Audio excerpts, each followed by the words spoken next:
नेतृत्व और जाति गठनर एक भव्य उत्सव नेशनल मीडिया कॉन्क्लेव 2026-13तम आई वुमेन ऑफ सब्सटेंस पुरस्कार समारोह जयदेव भवन भुवनेश्वर में सफलतार सहित आयोजित होता। यह कार्यक्रमटी कलिंग गौरव फाउंडेशन और राष्ट्रीय पत्रकार महासंघ नुआ दिल्ली युक्त आयोजन में संपन्न होता। यह कॉन्क्लेव देशर विभिन्न स्थान ख्यातनामा व्यक्ति माने मीडिया नेतृत्व शिक्षाविद सामाजिक कर्मी कॉर्पोरेट पेशाजीवी और परिवर्तनकारी माने जोग देइथिले, जहाँ एक सजीव आलोचना और सहयोगर मंच सृष्टि करथिला। मीडियार गणमाध्यमर कौन भूमिका रहिबो भावुची आमे समस्ते गुणाधिक जानिछे। सरकार को प्रश्न पचारिबा, सत कथा कहवा, अनुसंधानमूलक खबर प्रकाश करथिला। कार्यक्रमटी डॉक्टर अध्यक्ष पवित्र मोहन सामंतराय नेतृत्व में सचिव साधारण डॉक्टर चिदाम्बिका खटुआ, परामर्शदाता प्रोफेसर मेजर डॉक्टर कल्पना दास और संयोजक रजनीकांत मिश्र अधीन कलिंग गौरव फाउंडेशन अध्यक्ष रुद्र नारायण सामंतराय सहायता परिचालित होइतिला। उद्घाटनी सभारे मुख्य अतिथि भाव ग्राम्य उन्नयन पंचायतीराज और पानीय जल विभाग मंत्री श्री रवि नारायण नायक और सम्मानित अतिथि भाव पूर्वतन अर्थमंत्री डॉक्टर प्रफुल्ल चंद्र घड़ाई उपस्थित थिले। 5 वर्ष निर्वाचित होती 5 वर्ष भितर यदि भल काम करती पुणी पुनर्बार से सरकार को आसपारती, यदि भल काम न करती पुणी फसीजे। से जो विजन जो देखा गोटे लोक मान भूमिराम कर प्रकृति से जीति ना से स्वप्न देखते। तेणु आगु 5 वर्ष जहाँ आमको दिखाई जब आम सठिक भाव में कार्यकारी करवा निश्चित भाव आम ओडार किसी उन्नति करें। देखु एमएलए मान विधायक मान जो मुख्यमंत्री सहायता योजना एपर्त प्राय एमएलए मान पाक जाए किसी दलीय हिसाब से पाक जाऊँगी प्राय एमएलए मान पाक जाए डब्ल्यूसी से जो जो फंड अच्छी से जगार कमिटी गठन नहीं पारे कि आम फंड ठीक हिसाब से जाऊँ तो से फंड गुड़ा यदि इम्प्लीमेंट न हो कार्यकारी न हो ताले आम सपन कौन पे ये सब कार्य ये सब कले सीधा आपको आम बढ़ा तो बढ़ी पार से ये सब काम निहती होगा दरकार। आम स्वप्न देखा दरकार नहीं आम प्रकृति 5 वर्ष आम स्वप्न होगा दरकार जहाँ आपको दायित्व जहाँ आम जनसाधारण को प्रतिनिधि देते बर्तमान 9 लाख कोटी पहुँचे 80% लोक भाग के 10% 20% लोक भाग भारत वर्ष बर्तमान 4 ट्रिलियन डॉलर पहुँचे से आगामी अमाउंट आरंभ कर किसी लोकर के एंटायर लोकर के हिसाबटा करदेवा कौ हिसाब से आम जाऊे कौटा को आम डेभलप कहूँ जदि आमर समस्त भितर रिसोर्सेस डिस्ट्रीब्यूट होनी सामग्रिक भाव में समस्त विकास होनी आम से डेभलपमेंट केमी कह वो विजन डॉक्यूमेंट क्या क्षेत्र प्रस्तुत कर तार बेनिफिशियरी किए हम बेनिफिशियरी आम हूँ साधारण लोक पूरा से बारंबार 80-90% एमएलए जानती कहीं निर्वाचित हो देश में लोक जानती ना कहीं निर्वाचित कर देश में जी भोट नौ सी भी जानी कहीं भोट नौ तार सीसीआर लिखते मीडिया वाला मीडिया भी जो मैंने आसुँच ट्रेनिंगटा कौन वो ट्रेनिंग आस आम राज्य में 4 लाख सरकारी कर्मचारी 35,000 कोटी दरमा नौ 2 लाख कोटी टका बजेट रू आम ऋण फुण भल मंद हो सी चलीगला 4 लाख सरकारी कर्मचारी 35,000 कोटी दरमा लोकों पाखक फेरिबा प्रसंग पाखक फेरिबा यदि आज आमर स्कूल मानकरे शिक्षक शिक्षयित्री नहांती मेडिकल रे डॉक्टर नहांती आम रिपोर्टिंग करूँ आम सिंपल रिपोर्टिंग करवा जे ए जिलार ए ब्लॉक रो ए पंचायत रो ए गाँव रो ए स्कूल रे अमुक स्कूल रे 4टी श्रेणी पे जड़े शिक्षक व शिक्षयित्री अच्छा।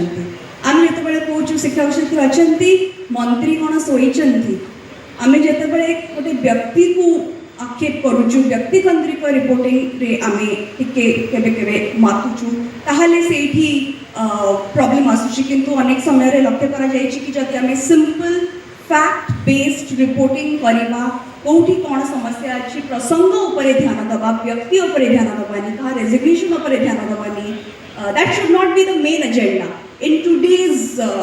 Scenario I would say so जदि आम वास्तव चित्र को लोकों पाखे पहुँचाई पारिबा ताहले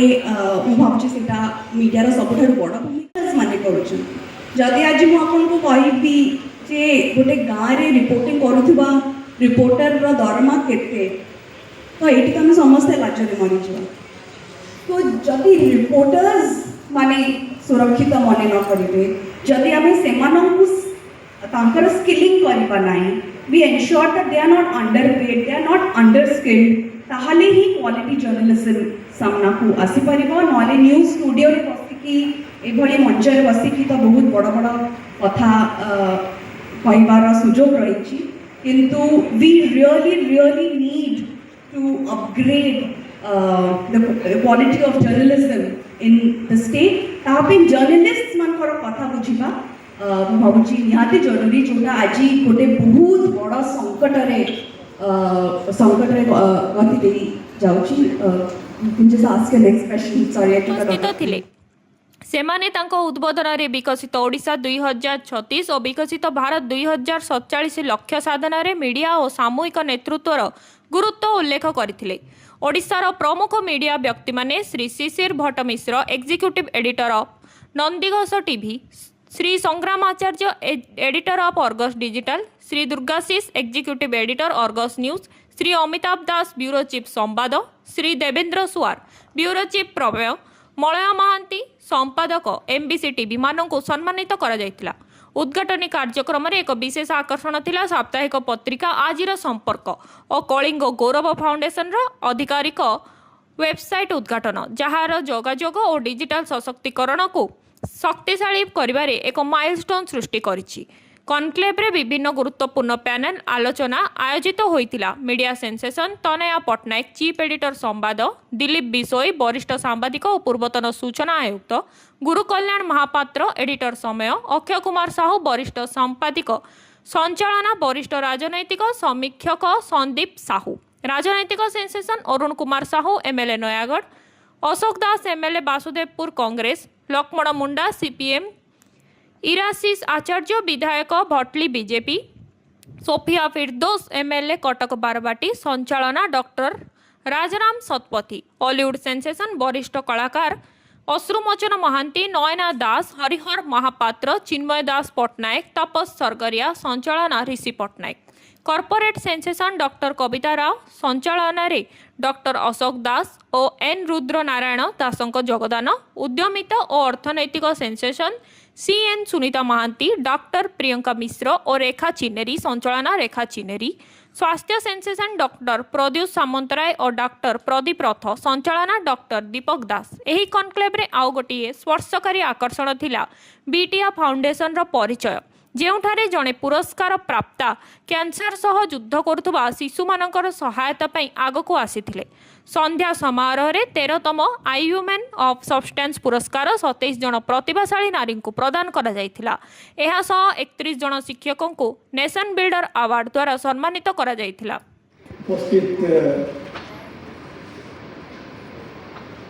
ବନ୍ଧୁଗଣ ଏବଂ ମିଡ଼ିଆ ବନ୍ଧୁଗଣ आज आमर 6टी सेसन अच्छी प्रत्येक सेसन 45 मिनिट तेणु एवं इवनिंग भी गोटे अवार्ड सेरेमनी अच्छी प्रतिष्ठित महिला मानक विभिन्न क्षेत्र में प्रतिष्ठा अर्जन कर महिला मानक एवं अन्य क्षेत्र में प्रतिष्ठित व्यक्ति मानक संबोधित कर इवनिंग सेशन में मु विशेष कहबी खाली कार्यक्रम विषय कहबी जो आज जो टॉपिक अच्छी आम ओडिशार अनेक गणमान्य व्यक्तित्व को आम निमंत्रण करूँ the role of media in Viksit Odisha and Viksit Bharat. The role of media in a developed state and a developed nation. आ ଉପରେ ଆଲୋଚନା ହେବ। ତେଣୁ ଓଡ଼ିଶାର କେମିତି ହୋଲିଷ୍ଟିକ୍ ଡେଭଲପମେଣ୍ଟ ହେଇପାରିବ, ଯେମିତି 2036ରେ ଆମେ 100 ବର୍ଷ ପୂରଣ କରିବା, ତା ଉପରେ ସମସ୍ତେ ନିଜ ନିଜର ସୁଚିନ୍ତିତ ମତ ବ୍ୟକ୍ତ କରିବେ। ତେଣୁ ମୁଁ ବିଶେଷ ଯଦି ହେବ ଶେଷରେ ମୁଁ ମୋର ବିଚାର ରଖିବି, କାହିଁକିନା ଆମେ ଅନେକ ବ୍ୟକ୍ତି ଗଣମାନ୍ୟ ବ୍ୟକ୍ତି ବିଶେଷଙ୍କୁ ଇନଭାଇଟ୍ କରିଛୁ, ସେ ତାଙ୍କର ସୁଚିନ୍ତିତ ମତ ପ୍ରଦାନ କରିବେ। ସମୟ ନେବିନି, କାହିଁକିନା ସମୟର ସ୍ୱଳ୍ପତା ଦୃଷ୍ଟିରୁ ଏ କାର୍ଯ୍ୟକ୍ରମକୁ ଆକ୍ଚୁଆଲି ମୁଖ୍ୟମନ୍ତ୍ରୀ ମାନ୍ୟବର ମୁଖ୍ୟମନ୍ତ୍ରୀ ବି ଶେଷ ମୁହୂର୍ତ୍ତରେ କହିଥିଲେ ଆସିବେ ବୋଲି। ଶେଷ ମୁହୂର୍ତ୍ତରେ ମନମୋହନ ସାମନ୍ତ ବି କହିଥିଲେ, ସେ ଦିଲ୍ଲୀ 2 ଜଣ ସାଙ୍ଗ ହୋଇ ପଳେଇଲେ। କରାଯାଇଥିଲା। ଏହି କାର୍ଯ୍ୟକ୍ରମରେ Manoj Kumar Tripathi district governor RTN 3262, Madhusmita Tripathi, Bijendra Singh Chauhan BJP ପ୍ରବକ୍ତା ହରିୟାଣା, ସୁଧୀର ରଞ୍ଜନ ମିଶ୍ର GMPR ଏବଂ କମ୍ୟୁନିକେସନ ଜିନ୍ଦାଲ ଷ୍ଟିଲ୍ ଆଦି ଗଣ୍ୟମାନ୍ୟ ବ୍ୟକ୍ତିମାନେ ଉପସ୍ଥିତ ଥିଲେ। କାର୍ଯ୍ୟକ୍ରମଟିକୁ ଓଡ଼ିଶାର ସମୃଦ୍ଧ ସଂସ୍କୃତିର ପ୍ରଦର୍ଶନ କରୁଥିବା ଆକର୍ଷଣୀୟ ସାଂସ୍କୃତିକ ପ୍ରଦର୍ଶନମାନେ ଅଧିକ ମାନ୍ୟତା ଦେଇଥିଲା। ସମୁଦାୟ ଏହି କନକ୍ଲେଭ୍ ଏକତା, ଦାୟିତ୍ୱ ଓ ପ୍ରଗତି ଶକ୍ତିଶାଳୀ ସନ୍ଦେଶ ପ୍ରକାଶ କରିଥିଲା, ଯେଉଁଠାରେ ସଶକ୍ତ ନାରୀ, ନୀତିଶୀଳ ମିଡ଼ିଆ, ଦୃଷ୍ଟିଶୀଳ ନେତୃତ୍ୱ ଓ ନିବିଡ଼ ପେଶାଜୀବୀମାନେ ଏକ ପ୍ରଗତିଶୀଳ ଭାରତର ଭିତ୍ତିସ୍ତମ୍ଭ ବୋଲି ବିଚାର ବିମର୍ଶ କରାଯାଇଥିଲା। ଶେଷରେ ସମସ୍ତ ଅତିଥି, ଅଂଶଗ୍ରାହୀ, ଆୟୋଜକ, କଳିଙ୍ଗ ଗୌରବ ଫାଉଣ୍ଡେସନ, ରାଷ୍ଟ୍ରୀୟ ପତ୍ରକାର ମହାସଂଘ ନୂଆଦିଲ୍ଲୀ ଓ ସହଯୋଗୀମାନଙ୍କୁ ଧନ୍ୟବାଦ ଜଣାଇ କାର୍ଯ୍ୟକ୍ରମ ସମାପନ କରାଯାଇଥିଲା। विकसित ओडिशा और विकसित भारत गणमाध्यमर भूमिका आज एक सुंदर कार्यक्रम आयोजन होता। यहाँ एक गुरुत्वपूर्ण प्रसंग, कारण जितेबाला आम विकास कथा केवल सहर बा सीमित किसी अंचल विकास को नहीं राज्य विकास आम मैंने जो राज्यस्तरीय गणमाध्यम जो मैंने हाइपर लोकल रिपोर्टिंग करूँ, आमर गोटे बहुत बड़ दायित्व रही ग्राउंड जर्नलिज्म कर लोकंकर प्रकृत चित्र, लोकंकर प्रकृत कथा, समस्या, प्रसंग ए सबको जदि आम निर्भीक भाव में परिवेशन कर निश्चित भाव से समस्या से कथा ही जगार पहुँच जीवन में प्रगति आसपार। गणमाध्यमर भूमिका सब बेले आमको रही गणमाध्यम विभिन्न माध्यम परिवर्तन आसपे परिवर्तन आसपे, किंतु मूल कथा जहाँ हूँ तथ्य, सत्य एवं लोक केन्द्र कर संवाद निश्चित भाव में एक सक्रिय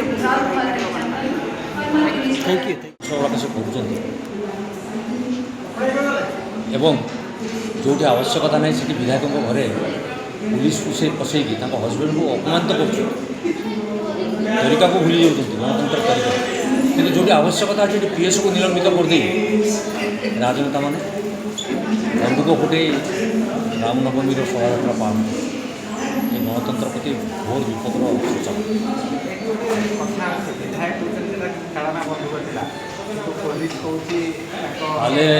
से प्रश्न उत्तर हूँ से PS निलंबित कौन पाई छलना बंदूकर गुड़ी फुटी गल कौन PS निलंबित हुए। जो लोग कहते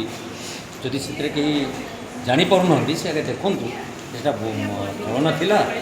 प्रकृतर बंदूक था PS को कौन निलंबित करा मंत्री निलंबित होना PS निलंबित सब PS निश्चित ये मैंने बार बार भंडारी गरीब लोक मान अति अत्याचार जो मैंने बड़ बड़ पंडा अच्छा पूर्व सरकार को टपी गले 2 वर्ष होनी कार्यक्रम आप देखो 13 जन रोगी को मारी दिखाई जो मैंने सुस्थ हो घर को फेरवा कथा सी सब हो जाऊँ घोड़ा को गोड़ धर धर धर धर पैसा नहीं लोक विचार कर एससी हत्याकांड मंत्री स्पष्टीकरण आज पर्यटन दौना आज भी सर्वदल बठक डाक आज भी गृह आज भी सर्वदल देखो राजरास्त बस थाना देखते स्वास्थ्यमंत्री इस्तीफा देवे स्वास्थ्यमंत्री इस्तीफा देव पक्षर आगे जो बड़ पंडा अच्छा से सुखरी टेबल तो कहीं निलंबन करना केवल छोटिया कथा कि राज्यवासी कथा सरकार चले राज्यवासी राजकोष कहू आम कथा मानबूनी आम अहंकार सरकार चले से सरकार चले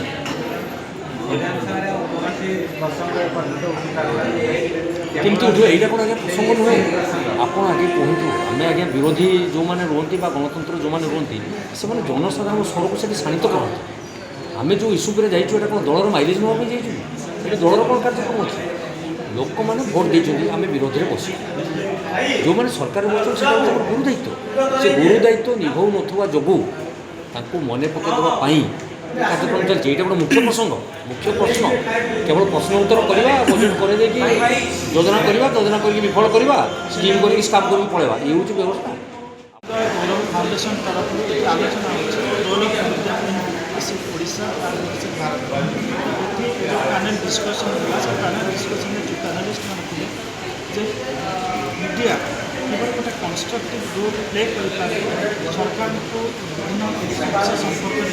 अवगत कर से संपर्क आलोचना कराला जो मैंने ज्ञानी गुणी पैनलिस्ट गोटे कथा कहले जे मीडिया केवल इभेंट रिपोर्टिंग करवा उचित नुहे अर्थात घटना से खाली रिपोर्टिंग कर बस उचित नुहे सरकार जो प्रतिश्रुति दौरान जो परफॉर्मेंस रही है जो गैप रोचे प्रतिश्रुति पालन योजना रूपायन से संपर्क आलोचना करें सरकार ग्रहण करेंगे तार जो क्रिटिकल गैप्स रही है क्रिटिकल गैप्स और रही सरकार परफॉर्मेंस रेट आगे को बढ़ सरकार मानने जनभागीदारिता अधिक वृद्धि करें सरकार जनसाधारण भितर जो गैपटा रोचे से गैपटा मीडिया गोटे कमेयर बड़ भूमिका रोचे तो जब उभय सरकार और गणमाध्यम मिलित भाव कम करेंगे ताहले विकसित विशेष संभव और बर्तमान आलोचना कराला जे ओडिशार बर्तमान जो ग्रोथ रेट रही 7.5% से आडेक्वेट सेटा को जब 15% वार्षिक अभिवृद्धि हार रहा जो $500 बिलियन इकोनॉमिक स्वप्न रही पाखापाखि 47 लाख कोटी टंकार जो रही आर्थिक सक्रिय हबार जो प्रमिश रही है हासिल करा कारण विगत 5-6 वर्ष धरी देखा आम ग्रोथ रेट जो 7.5% रही वर्ष को मात्र 1 लाख कोटी टंका लेखा आमर रोजगार बढ़ी एक्टिविटी बढ़ी तो बर्तमान सब बड़ चैलेंज होचे 3,70,000 करोड़ आमको मैंने आडप्ट करवा आम इकोनॉमी सहित आम जब से फेल करुचे we can not reach the destination of $500 billion economy बा पाखापाखि 47-48 लाख कोटी टंकार अर्थनीति तो बेस भल परिवेश आलोचना है आम आलोचना चलती निश्चित भाव में ये आलोचना सरकार को सचेतन करने गोटे सहायक हम जनसाधारण राज्यर सर्वशेष स्थिति कौन अच्छी टुवर्ड्स दैट डेस्टिनेशन से संपर्क जान कलिगौरव फाउंडेशन 2016 प्रतिष्ठा होता आज जयदेव वंशार आम प्रथम मीडिया कम्प्लीट कर बेसिकली विजन हूँ विकसित ओडिशा विकसित भारत तो आज मीडिया कम्प्लीट मीडिया पर्सन सहित मत बहुत गुड पैनल सब रखा जाए जो कि all India industry politicians corporates women entrepreneurs सब डॉक्टर्स तो सब वर्टिकल सब पैनलिस्ट मैंने आज आसुँच विकसित भारत विषय आम कथा हो सब समस्त कंट्रीब्यूशन रहा दरकार सो आज मीडिया कॉन्क्लेव उद्देश्य हूँ प्रत्येकटा फटोनिटी से केमती देखुं विजन देखुं ओडिशा और भारत से विषय आज आलोचना चक्र हो लाइव चली बहुत देश विदेश लोक मैंने जोड़ी होती आज एंटायर प्रोग्राम को आम डॉक्यूमेंटेशन कर प्रत्येक राज्य चीफ मिनिस्टर पाखक जाऊँगी प्लस आमर प्रस्ताव रही honourable prime minister of India को गोटे डॉक्यूमेंटेशन देवाई इवनिंग आज आई वुमेन ऑफ सब्सटेंस अवार्ड हो अवार्ड गोटे निरा प्रयास विमेन मैंने विभिन्न क्षेत्र ऑल ओवर इंडिया आसी पहुँचुंट आने जड़े जड़े जो मैंने अवार्ड अच्छा गोटे गोटे छुआ अंडर प्रिविलेज छुआ को से आडप्ट कर आज उम्मीदर छुआ मैंने अच्छा उम्मीदर आप जानते फाउंडेशन जी कि मागणार कैंसर छुआ मान चिकित्सा कर आज से मैंने गोटे गोटे आडप्ट करेंगे कारण विकसित भारत जो आम स्वप्न देखुचे समस्ते nobody should left behind everybody has got right to live happily then only the vision and mission of the विकसित भारत कैन पॉसिबल आज आज आम 7 जन को वरिष्ठ सांबादिक आज आम नेशनल मीडिया अवार्ड संवादन करागला ता सहित आम 26 जन आज पाँच संध्या बेले थैंक यू समस्ते थे उपस्थित निश्चित रूप से मीडिया रोल हूँ बहुत इम्पोर्टेंट विकसित ओडिशा विकसित भारत आपण मानकर निरपेक्ष निर्भय अप्रोचटा ही सरकार को बाध्य कर काम करने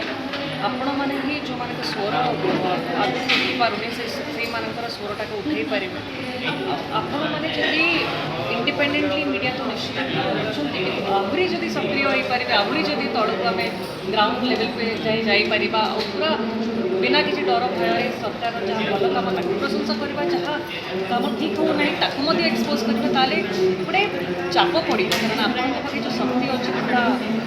निश्चित रूप से बहुत इम्पोर्टेंट आम उपर गोटे प्रेसर समस्त रहा दरकार कि आम समस्ते जो वोटर मानकर जो प्रतिश्रुति अच्छी जो कमिटमेंट अच्छी नहीं आसवा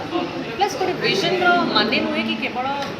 शॉर्ट टर्म विजन 5 वर्षिया विजन विजन गोटे लॉन्ग टर्म हुए सब शॉर्ट टर्म विजन हुए 5 वर्ष भितर कौन कौन कर लॉन्ग टर्म विजन हुए कि प्रकृत में जब ओडिशार एत बड़ दायित्व आम अच्छु लोक मैंने निर्वाचित कर तो आम भविष्य फ्यूचर विषय चिंता करवा फ्यूचर जनरेशन विषय चिंता करवा सब दिगरे परिवेश रू नहीं सस्टेनेबल रू नहीं एम्प्लॉयमेंट केमती जनरेट हो पार समस्ते केमती स्वावलंबी हो पारे आत्मनिर्भर हो पारे आउ निज गोड़े छिड़ा हो पारे जमी सब योजना गुड़ाक लोकों पाखे लास्ट माइल जाए पहुँची पार योजना मध्यम लोक मैंने जमी निज गोड़े छिड़ा हो पारे योजनार दरकार ही हेना तो ये सब जिन दिगरे काम कर बहुत अच्छी समय कम अच्छी काम बहुत अच्छी विजन को समस्ते अपने पारे विजन रे समस्त को सामिल कर मीडिया रोल बहुत विजनटा प्रकृत में फंक्शन कर मॉनिटर करके लास्ट माइल जाए पहुँचे मीडिया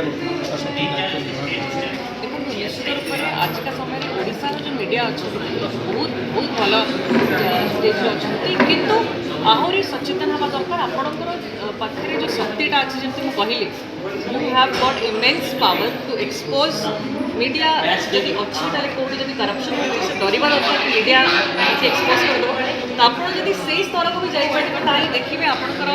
भूमिका एत प्रमुख रमर विकसित ओडिशा आ समस्त गोटे प्रेसर रही कम ठीक ढंग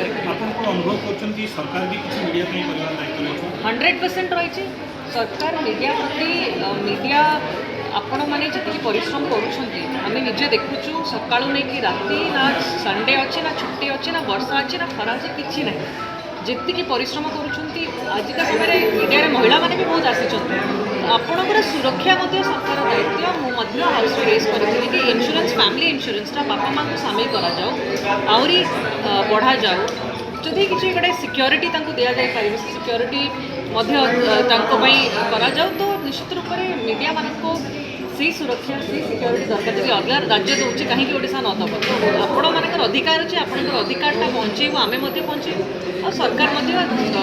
समय भितर एक्शन ने सर आज के प्रोग्राम पे हमारे बोलिए कलिंगर गौरव फाउंडेशन का नेशनल मीडिया सम्मेलन कहिए राष्ट्रीय मीडिया सम्मेलन भागीदार करके मुझे हार्दिक प्रसन्नता हो रही है और सबसे खूबसूरत बात इस कॉन्क्लेव का जो मुझे लगा कि भले ही कॉन्क्लेव का नाम वो अंग्रेजी में हो लेकिन पूरे कॉन्क्लेव में अपनी भाषा मातृभाषा ओडिया वो हावी और प्रभावी रहे। इससे अच्छी बात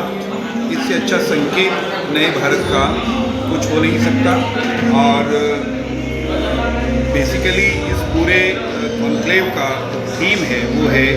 कि 2036 में ओडिशा को एक भाषाई राज्य के रूप में स्थापित हुए 100 साल पूरे हो रहे हैं और 2047 में भारत की स्वतंत्रता को 100 साल हो जाएंगे। तो 100 साल का जब ओडिशा हो तो वो विकसित ओडिशा हो जाए और 2047 का विकसित भारत का जो लक्ष्य प्रधानमंत्री नरेंद्र मोदी जी ने रखा है हम सब के सामने उस लक्ष्य को अर्जित करने में उस लक्ष्य को प्राप्त करने में एक संपन्न प्रदेश के नाते ओडिशा जिसको प्राकृतिक संपदा बहुत मिली है प्रभु की कृपा से वो बड़ी भूमिका में नजर आए उसका कॉन्ट्रीब्यूशन उसका योगदान अधिक से अधिक हो। इस सारे कॉन्क्लेव का केंद्रीय विचार बिंदु यही रहा। इस काम में विशेष तौर पर मीडिया की जिसके लिए यहाँ एक सुंदर शब्द का प्रयोग गणमाध्यम हमारे यहाँ हिंदी में नहीं होता, जनमाध्यम शायद अधिक कहते हैं या मीडिया शब्द ही चलता है। तो गण माध्यमों की भूमिका विकसित ओडिशा के निर्माण में और विकसित भारत के निर्माण में क्या हो सकती है, उस पर कई सारे सत्र हो चुके और देर शाम तक ये चलेंगे। अलग अलग पक्षों के लोग यहाँ आए हैं, विभिन्न राजनीतिक दलों के लोग आए हैं। जो उद्घाटन सत्र था उसमें उड़ीसा के जो ग्रामीण विकास मंत्री हैं वे स्वयं रहे। एक पूर्व जो वित्त मंत्री हैं यहाँ के प्रफुल्ल जी, वरिष्ठ राजनेता हैं, सक्रिय राजनीति में शायद न हो, लेकिन उनको सब लोगों ने राजनीति का, प्रदेश की राजनीति का पितामह कह करके संबोधित किया। ऐसे विभूतियों का उद्बोधन हुआ और फिर अलग अलग पैनल डिस्कशंस में अलग अलग समाचार माध्यमों के, गणमाध्यम के प्रतिनिधि उन्होंने अपना पक्ष रखा। अद्भुत प्रयास, अच्छा प्रयास, और ये शुरुआत है, तो इस शुरुआत को और बेहतर किए जाने की अगले साल गुंजाइश रहेगी। अगली बार जैसा मंत्री जी ने कहा कि ये भुवनेश्वर तक सीमित क्यों रहे, उड़ीसा के अन्य हिस्सों में भी जाए, और मैं कहूँगा कि भुवनेश्वर से निकले तो केवल ऐसा ना हो कि कटक में अटक जाए, वहाँ से जाए, अटक तक जाए, वहाँ से निकले और कभी हरियाणा भी आए नेशनल मीडिया कॉन्क्लेव। इसका भी मैं निमंत्रण देता हूँ। आयोजकों को ढेर सारी शुभकामनाएं। भुवनेश्वर स्वर्णप्रभा रिपोर्ट, पर्यवेक्षक ओडिशा।